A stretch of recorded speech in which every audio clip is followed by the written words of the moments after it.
Hey, and welcome to another edition of Solve My Math Homework's Video Solutions. So, welcome to 2018, and it looks like second semester is starting out with shadow problems for pre-algebra. So let's get started. These problems they look very similar, and they're going to involve right triangle similarity to solve them. And a little diagram goes a long way for these, so that's what we're going to do to solve these. Okay, so it says a 100-foot building casts a 360-foot shadow. And then it says Sierra casts a 12-foot shadow. How tall is Sierra? All right, I don't love how this is worded because in order for this problem to work, Sierra needs to be standing next to the building. The shadow would be formed from the sun behind the building or in the position of the building and Sierra at the same time. But like I said, I just type the problems as they come in. We're going to assume that the Sierra is next to the building and not in Seattle with the building in New York, because then this problem is neither here nor there and doesn't work. So let's get started with what we know. Okay, so I know drawing diagrams is not the favorite activity of really anybody, but it's going to go a long way for you in these problems. So what's going to happen is you're going to have two things in relative position to one another with the sun behind them or wherever it may be, and it's going to give you the height or the shadow length of one or both and then ask for the other in the other figure. So we've got this building, so we'll just draw a building or draw a stick, and we know that it's 100 feet tall. Okay, so that's going to be the height. And then it says it casts a shadow. So that shadow is going to go out to the right. You could draw it to the left, but I'm going to draw it to the right.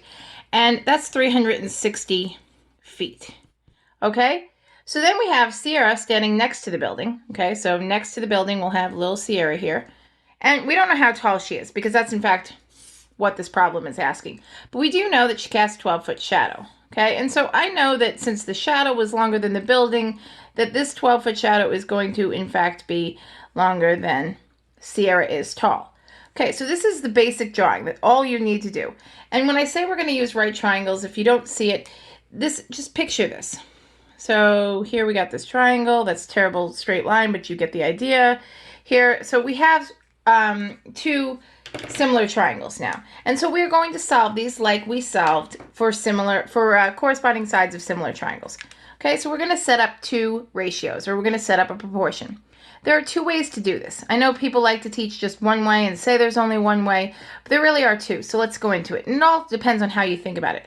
I like to keep one triangle in its own ratio. So I like to say 100 feet is to 360 feet as how many feet is to 12 feet. So I kind of like to say height to length is equal to height to length.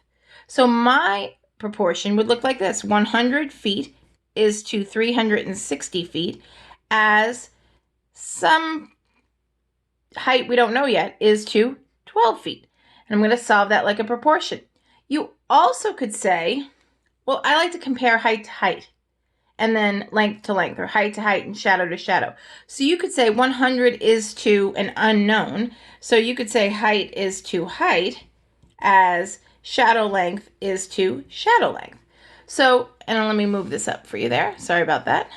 So you could say, well, I know 100 is to her height. So the height of the building is to Sierra's height, as the shadow length is to Sierra's shadow length. So that would look like this. 100 feet tall for the building is to however many feet Sierra is, as 360 feet the shadow length is to Sierra's shadow. You'll notice in both proportions, the cross products are still going to be 100 times 12 and 360 times x. So it really does not matter. Let's get rid of this now that we don't need it. And let's take a little bit of a break here and remind us the property of proportions that we're going to use. So we are going to use this property that says if we have a proportion, let's say 1/2 equals 2/4. That's an easy proportion. Nobody's going to argue with it, not even the week after break.